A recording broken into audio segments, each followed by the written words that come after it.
Let's start with our main point, that is to say the UN Convention of Children's Rights 1991, where member states that signed it must adopt comprehensive measures to tackle child abuse. They are defined in Article 19,1.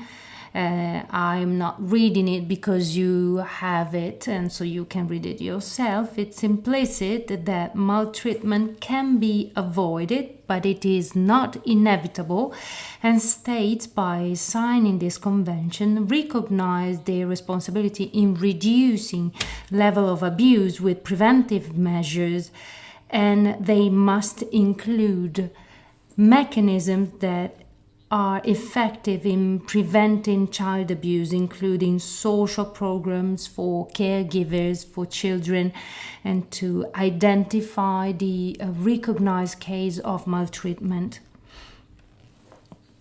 At the end of November 2019, a motion for a resolution was sent to the European Parliament. It is still under study. You can find it at the link that you see it here, and it includes several measures concerning the responsibility of governments in implementing an effective prevention. In 2006, the WHO, in its publication Preventing Child Maltreatment, a guide to taking action and generating evidence, recalled the absolute need for prevention, and it included the scientific literature to state that child abuse can and therefore must be prevented. WHO in 2006 goes even further because it states that to prevent violence, it is necessary to have a systemic approach and multidisciplinary approach, developing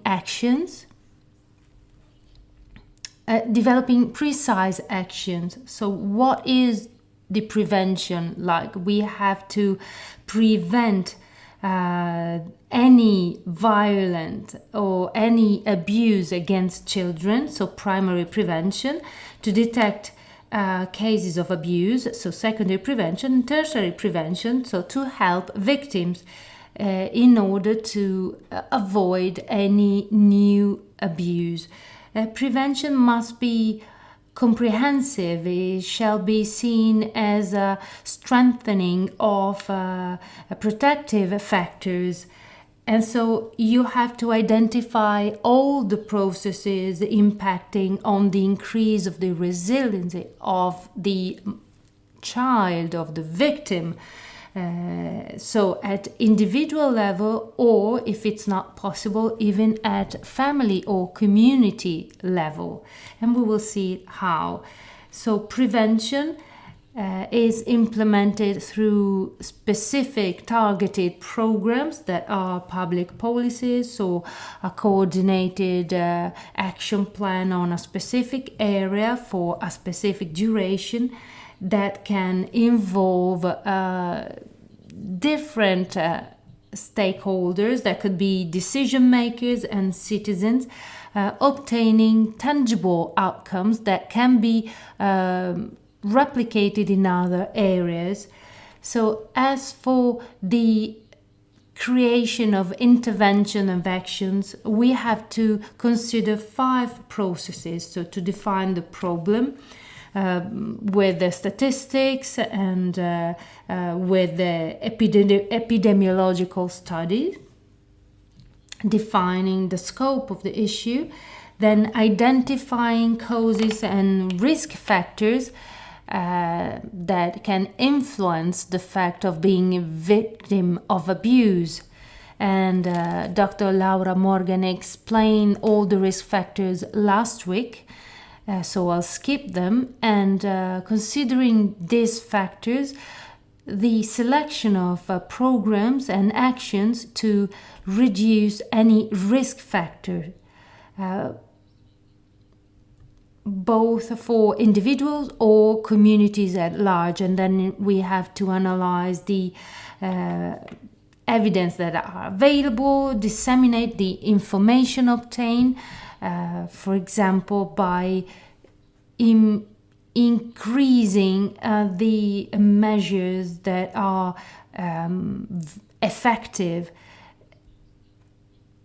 So there is the need for information, high quality and reliable information. Research, data collection, monitoring, program evaluation are essential to be successful and to adopt a systemic approach in combating child abuse. Only few countries dedicated adequate resources to prevention, and here I'm mentioning Chismay's research in 2015 that I was mentioning at the beginning with the Bocconi University. What I wanted to add, in my opinion, to the motion for the European Parliament, the fact is that this motion should be wider, and it should stress specific aspects that were already identified, such as the analysis of public financial statements, the creation of an interministerial agency for the coordination of protection and safeguard policies for children, a monitoring system, and of course, this is my hope, to have a single text for laws of child protection. It's something that I would like to have. Right now, they have not yet been discussed. Let's hope to have them in the future.